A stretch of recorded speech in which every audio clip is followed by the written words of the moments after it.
सबसे पहले तो मैं जानना चाहता हूँ कि इतना पैसा कहाँ से आ रहा है। जहाँ जाओ वहाँ उनके पेड वर्कर काम कर रहे हैं मंथली पे। हमने तो किसी पॉलिटिकल पार्टी का ऐसा कोई पेड वर्कर तो देखा नहीं है। आपने जितनी पार्टी, आप भी इतना एक्सपीरियंस पत्रकार हैं। दूसरी सबसे इम्पॉर्टेंट चीज़ ये है कि राजनीति जमायत को लेके होती है, जात को लेके सिर्फ नहीं होती। एक पर्टिकुलर कम्युनिटी पर टारगेट क्यों कर रहे हैं। और आज तक कभी पत्रकार महोदय, आदरणीय नरेंद्र मोदी जी 12 साल से निरंतर गुजरात के मुख्यमंत्री थे। आदरणीय नरेंद्र मोदी जी के विचारों से प्रशांत किशोर जी अवगत थे। अमित शाह जी वहाँ के गृह मंत्री थे। 2014 में यही साहब हर हर मोदी और घर घर मोदी का नारा दे के, यही मार्केटिंग करके इन लोगों को सत्ता में लाए। आज हिंदुस्तान का जो तराहीमाम है उसमें सबसे बड़ा रोल प्रशांत किशोर का ही है। और मुझे एक बात बताइए, अभी जो चुनाव हो रहे थे लोकसभा के 5 चरण के चुनाव में, जब ये रिपोर्ट आई कि हालत ख़राब है भारतीय जनता पार्टी की, तो ये तमाम मेन स्ट्रीम चैनल पर बैठ के अपना भौतिक ज्ञान देने लगे कि भाई आपको पॉलिटिकल एनालिस्ट माना जाता है, पूरा हिंदुस्तान मानता, हो सकता है नैरेटिव बदले और लोगों में ये कॉन्फिडेंस डेवलप हो कि नहीं मोदी जी को 303 से ज़्यादा सीट आ रही है। ये इन्होंने बोलना शुरू कर दिया था। तो आखिर क्या वजह है, कौन सा प्रेम है? और कहिए ना भाई, शासक का काम क्या है? कानून का राज कायम हो। जो संविधान में आम जनमानस को मौलिक अधिकार मिला, वो अधिकार मिलना चाहिए। गांधीयन आइडियोलॉजी के हम मानने वाले लोग हैं। गांधी ने कहा था कि सरकार की पॉलिसी वैसी बनना चाहिए जो समाज में अंतिम पैदान पर बैठा है उसको हम आगे लेके आएँ। यही तो उद्देश्य था ना भारत की आज़ादी का। आज क्रोनी कैपिटलिज्म है, 3% लोगों के हाथ में 80% धन है इस मुल्क का। तमाम देश की संपत्ति 1-2 चहीते उद्योगपतियों के हाथे बिक रही है। तो देश को गुलाम होते हुए देश से प्रेम करने वाले लोग नहीं देख सकते, पूरा भारत देख रहा है। और बिहार के लोग तो बड़े पॉलिटिकल हैं। आप देख रहे हैं विजन आजकल और मैं हूं इमरान अली। व्यूअर्स, आज हमारे साथ बातचीत करने के लिए हैं बिहार प्रदेश के अल्पसंख्यक प्रभाग के प्रदेश अध्यक्ष उमैर खान साहब। उमैर खान साहब को कांग्रेस पार्टी ने एक नई जिम्मेदारी दी है और बिहार की कमान दी है। अब इससे पहले उमैर खान साहब अल्पसंख्यक प्रभाग के राष्ट्रीय महासचिव थे और इमरान प्रतापगढ़ी ने उन्हें ये जिम्मेदारी दी थी और उसके साथ साथ ये झारखंड के प्रभारी थे। झारखंड में प्रभारी रहते हुए इन्होंने जिम्मेदारी को बहुत बेहतर ढंग से निभाया और लोकसभा चुनाव में जो परिणाम झारखंड का आया उससे स्थिति बेहतर बनी और इनकी छवि कांग्रेस में और बेहतर हुई।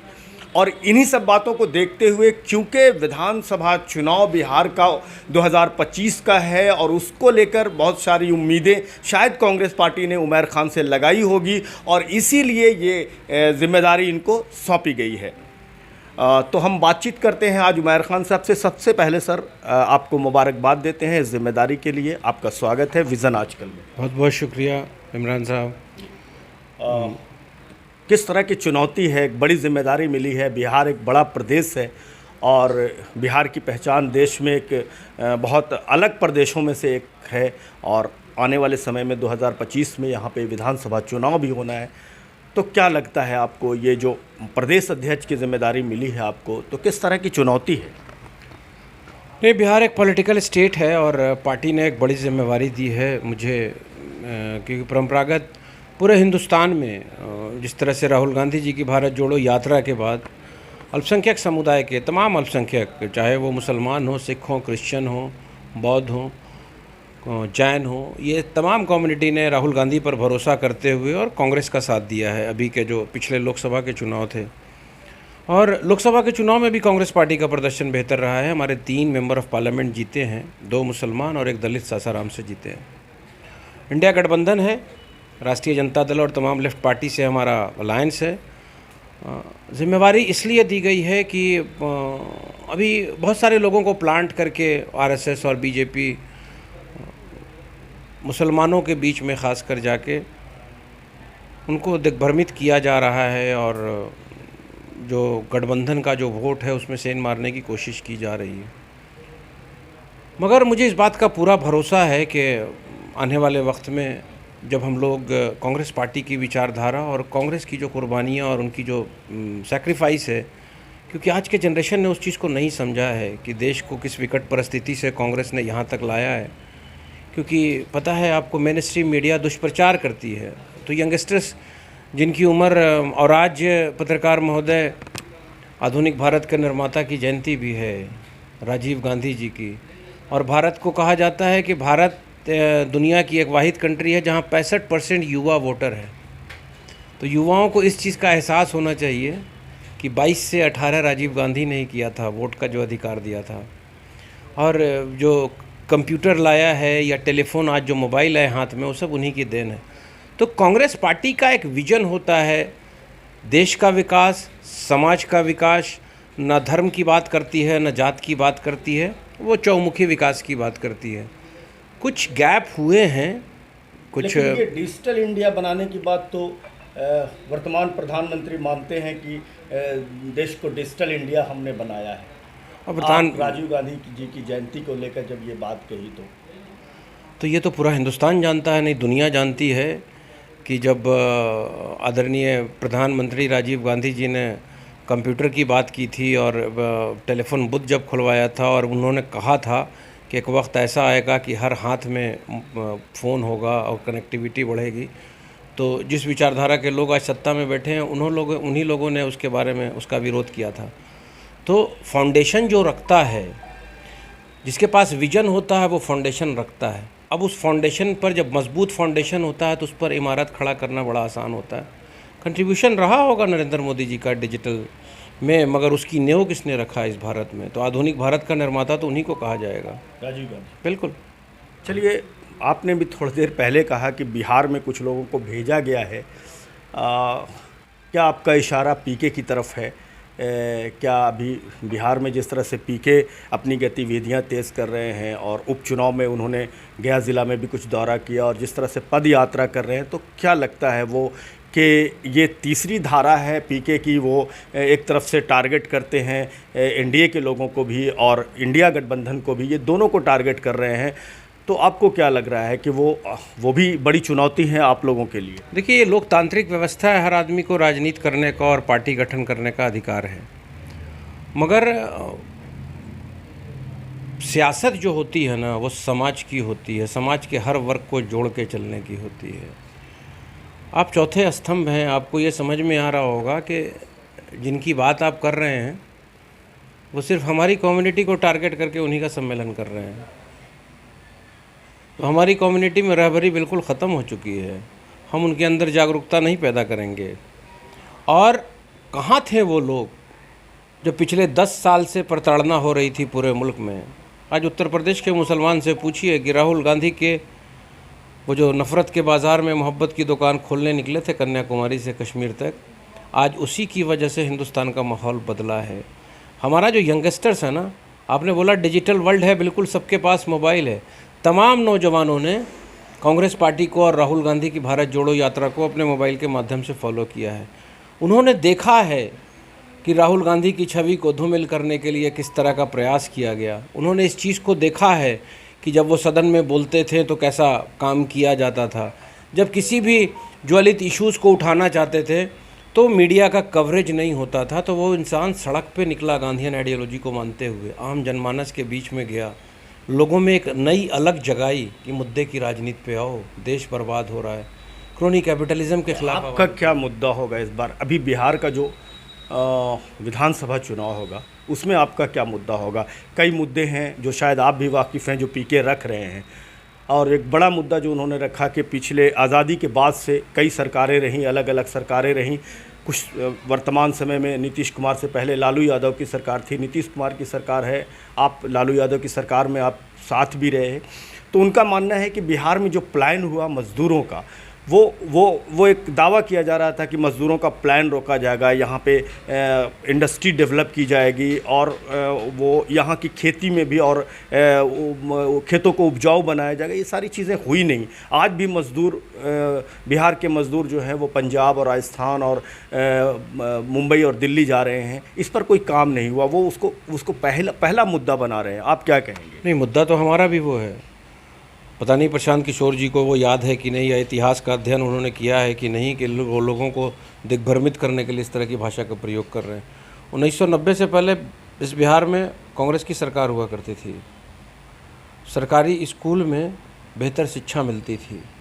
किसी प्राइवेट स्कूल का वो लेवल नहीं था कि गया के ज़िला स्कूल और हादी हाशमी स्कूल और हरिदास सेमिनरी स्कूल या शरघाटी का रंगलाल स्कूल या हमारे यहाँ का सुल्ले भट्टा का हाई स्कूल, बड़े लोग यहाँ पढ़ते एक से एक विद्वान शिक्षक हुआ करते थे। तो बेसिक जो डेवलपमेंट होता है समाज का वो क्या होता है, बेसिक नेसेसिटी समाज की क्या है, शिक्षा एंड चिकित्सा। 90 से पहले भारत के और बिहार के हर प्रखंड में एक हेल्थ सेंटर हुआ करता था। मुझे भी याद है, मैं जिस जगह का रहने वाला हूँ भदिया में, भदिया जैसी जगह में एक हेल्थ सेंटर हुआ करता था। और मुझे याद है उस ज़माने में जब हैंड पंप नहीं हुआ करता था, कुएं में पानी बारिश आने से पहले हाफ पैंट पहन के कंपाउंडर पूरे इलाके में घूम के वो ब्लीचिंग पाउडर डालता था। हमेशा एक नर्स और एक डॉक्टर वहाँ हुआ करते थी। तो आप मुझे बताइए पत्रकार महोदय, जिस बात को वो उठा रहे हैं, 90 से पहले इस बिहार में कितनी शुगर मिल थी, 90 से पहले इस बिहार में डालमिया था, 90 से पहले तमाम उद्योग थे जहां रोज़गार बिहारियों को मिल रहा था। वो विजन था कांग्रेस का। चलिए, आपने जितनी बातें, जितनी दलीलें आपकी हैं, आपको क्या लगता है अगर वो विधानसभा चुनाव में अपने उम्मीदवार लाते हैं और एक तीसरी धारा के रूप में बिहार में प्रशांत किशोर आते हैं, उनकी जनस्वराज आती है, तो ये जो इंडिया गठबंधन है और एनडीए गठबंधन है, उनकी क्या स्थिति रहेगी? सबसे पहले तो मैं जानना चाहता हूँ कि इतना पैसा कहाँ से आ रहा है। जहाँ जाओ वहाँ उनके पेड वर्कर काम कर रहे हैं मंथली पे। हमने तो किसी पॉलिटिकल पार्टी का ऐसा कोई पेड वर्कर तो देखा नहीं है। आपने जितनी पार्टी, आप भी इतना एक्सपीरियंस पत्रकार हैं। दूसरी सबसे इम्पॉर्टेंट चीज़ ये है कि राजनीति जमायत को लेके होती है, जात को लेके सिर्फ नहीं होती। एक पर्टिकुलर कम्युनिटी पर टारगेट क्यों कर रहे हैं? और आज तक कभी पत्रकार महोदय, आदरणीय नरेंद्र मोदी जी 12 साल से निरंतर गुजरात के मुख्यमंत्री थे। आदरणीय नरेंद्र मोदी जी के विचारों से प्रशांत किशोर जी अवगत थे। अमित शाह जी वहाँ के गृह मंत्री थे। 2014 में यही साहब हर हर मोदी और घर घर मोदी का नारा दे के, यही मार्केटिंग करके इन लोगों को सत्ता में लाया। आज हिंदुस्तान का जो तराहीमाम है उसमें सबसे बड़ा रोल प्रशांत किशोर का ही है। और मुझे एक बात बताइए, अभी जो चुनाव हो रहे थे लोकसभा के 5 चरण के चुनाव में, जब ये रिपोर्ट आई कि हालत ख़राब है भारतीय जनता पार्टी की, तो ये तमाम मेन स्ट्रीम चैनल पर बैठ के अपना भौतिक ज्ञान देने लगे कि भाई आपको पॉलिटिकल एनालिस्ट माना जाता है, पूरा हिंदुस्तान मानता, हो सकता है नैरेटिव बदले और लोगों में ये कॉन्फिडेंस डेवलप हो कि नहीं मोदी जी को 303 से ज़्यादा सीट आ रही है। ये इन्होंने बोलना शुरू कर दिया था।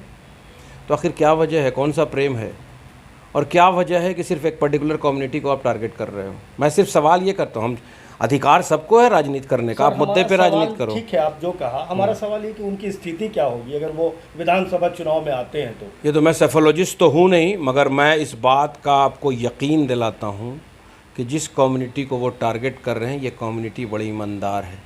इस कम्युनिटी ने अपनी आँखों से देखा है पिछले 10 साल में जो प्रताड़ना तमाम समाज के हर वर्ग पर हो रहा था, अलग अलग कानून को पारित करके लोगों को सड़क पर बैठाया जा रहा था, न्याय नहीं मिल रहा था, चाहे वो किसान हो, नौजवान हो, अल्पसंख्यक हो, प्रताड़ित किया जा रहा था और सरकार बिल्कुल खामोश थी।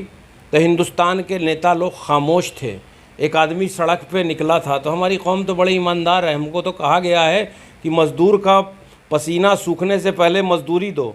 तो जिस गांधी ने कन्याकुमारी से कश्मीर तक चल के पैदल और फिर मणिपुर से लेके मुंबई तक चल के पूरे इस तरह के अत्याचार के ख़िलाफ़ जो आवाज़ उठाई है, आम जनमानस में कॉन्फिडेंस पैदा किया है, तो जिस कम्युनिटी को वो टारगेट कर रहे हैं, ये ईमानदार कम्युनिटी इन मास राहुल गांधी के साथ रहेगी, इंडिया गठबंधन के साथ रहेगी।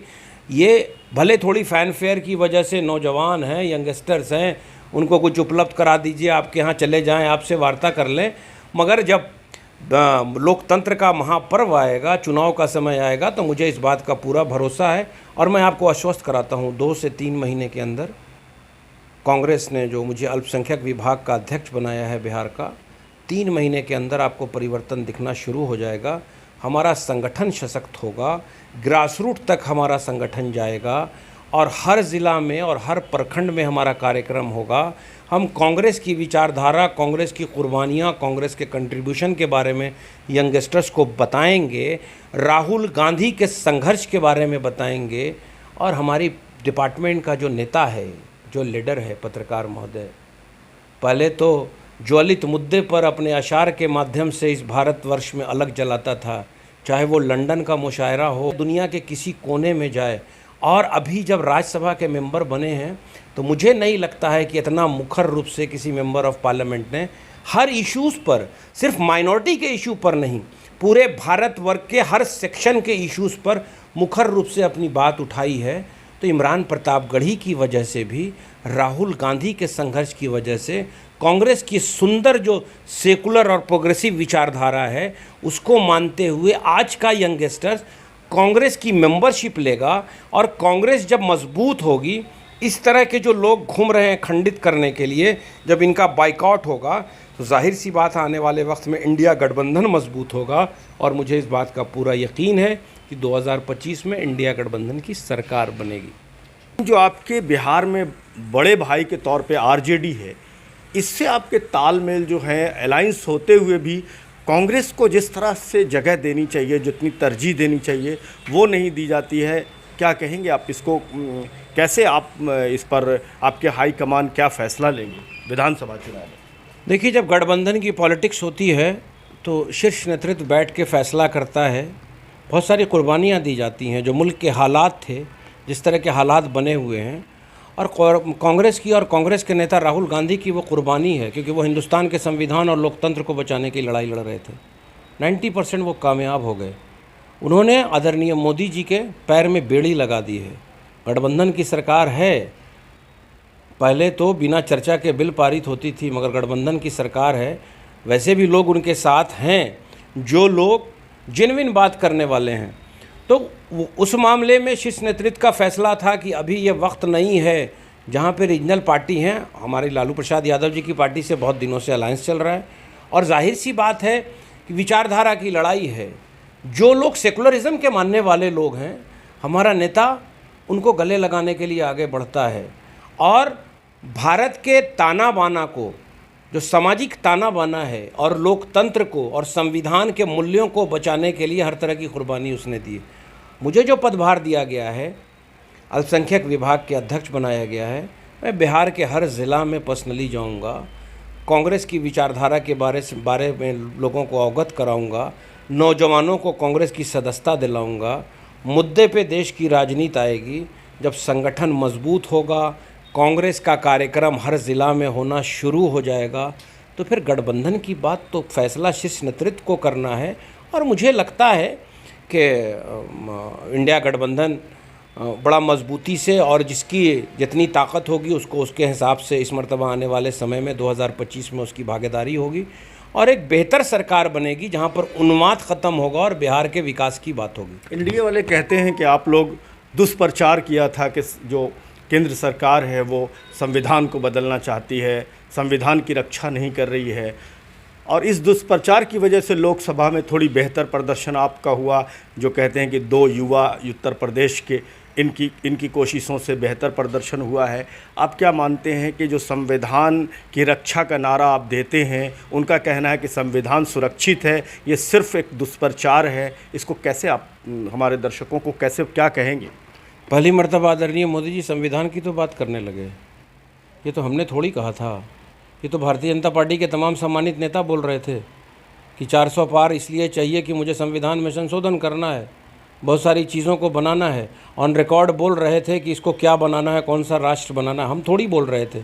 तो जब आप बोल रहे हो तो जो हिंदुस्तान से प्रेम करने वाला परिवार है, जिसके परिवार के सदस्यों ने इस हिंदुस्तान को बचाने के लिए अपने प्राण की आहुति दी है, अपने खून को इस सरज़मीन को पिलाया है, तो उसको तो इस देश से भी प्रेम है और देश के संविधान और लोकतंत्र से प्रेम है। क्योंकि ये इन सारे लोग जो इस विचारधारा के लोग हैं, उन लोगों ने आज़ादी की लड़ाई में अंग्रेज़ों से लड़ाई लड़ी थी। इन्हीं की विचारधारा के अंतर्गत बाबा साहब भीमराव अम्बेडकर की अध्यक्षता में सुंदर संविधान का निर्माण हुआ था। हमने तो कभी बोला नहीं, उनके तमाम नेता बोल रहे थे भाई कि संविधान को बदलना है। 400 पार का नारा आदरणीय मोदी जी ने सदन में दिया था। लेटरल एंट्री जो बीच में आ गई कि आईएएस को बैकडोर से बहाली, और जो प्राइवेटेशन की बात है कि इसको जो रिजर्वेशन है वो उस पर क्या कहेंगे? उस पर राहुल गांधी ने काफ़ी आवाज़ भी बुलंद किया। देखिए, हर इश्यूज़ पर हमारा नेता आवाज़ बुलंद करता है जब संविधान को और समाज के ताना बाना को ख़तरा होता है। एक पर्टिकुलर विचारधारा के लोगों को आउटसोर्सिंग करके लेटरल एंट्री से यूपीएससी में रिक्रूट करने की साजिश हो रही थी, फिक्स किया जा रहा था हिंदुस्तान के हर इंस्टीट्यूशन में उसी तरह के जो लोग हैं, उसी विचारधारा के लोगों को बैठाने की साजिश हो रही थी। जो हिंदुस्तान से, समाज से प्रेम करता है, उसने मुखर रूप से आवाज़ उठाई, सरकार बैकफुट पर आई। दलित पिछड़ों पर क्या प्रभाव पड़ता?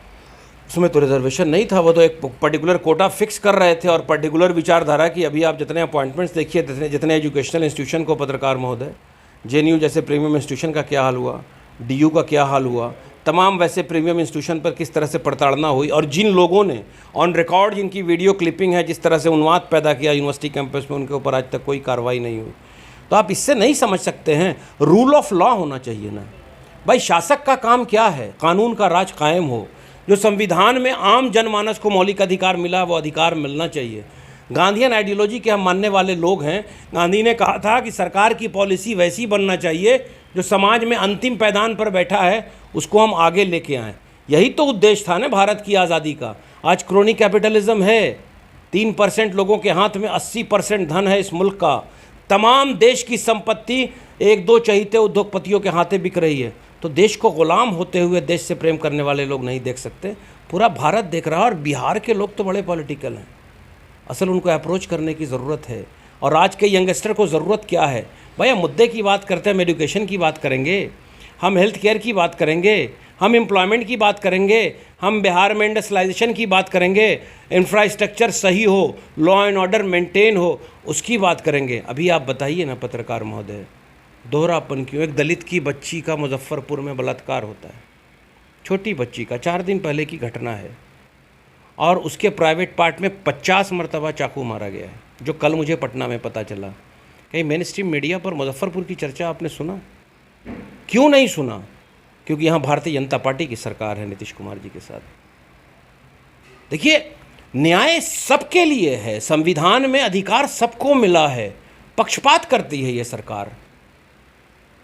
और कांग्रेस कभी पक्षपात नहीं करती है, वो भारतवर्ष के तमाम नागरिक को अधिकार दिलवाने का प्रयास करती है। और एक सच्चा गांधी है 21वीं सदी का, जो तो किसी तरह की प्रताड़ना, झूठे मुकदमे, ईडी से पूछताछ, सदस्यता ख़त्म, आज भी साजिश हो रही है कि सिटीजनशिप ख़त्म कराने के लिए या फलाना करने के लिए, वो तो डर नहीं रहा ना। वो तो सड़क पर निकल रहा है, लोगों के मुद्दे पे बात कर रहा है, सरकार के को सदन में हर वैसे इश्यूज़ पर ललकार रहा है कि इस तरह का हम नहीं होने देंगे, हम हिंदुस्तान को बर्बाद होते हुए नहीं देख सकते। तो नौजवानों ने उस इंसान के संघर्ष को देखा है और माइनॉरिटी डिपार्टमेंट के राष्ट्रीय चेयरमैन के वक्तव्य को सुना है माइनॉरिटी के लोगों ने। तो मुझे इस बात का पूरा भरोसा है कि जब हम लोग बिहार भ्रमण में निकलेंगे तो माइनॉरिटी डिपार्टमेंट की ये 6 कम्युनिटी है, इसके यंगस्टर्स कांग्रेस की सदस्यता लेंगे। हमारा संगठन मजबूत होगा। जब संगठन मजबूत होगा तो कांग्रेस मजबूत होगी, कांग्रेस मजबूत होगी तो बिहार का सुंदर निर्माण होगा, हर तरफ प्रेम की बयार बहेगी। चलिए सर, आखिरी सवाल, आप बिहार स्टेट के माइनॉरिटी सेल के चेयरमैन बने हैं, स्टेट चेयरमैन, क्या संदेश होगा आपका बिहार वासियों से, बिहार के युवाओं से, बिहार के लोगों से, क्या कहना चाहेंगे आप?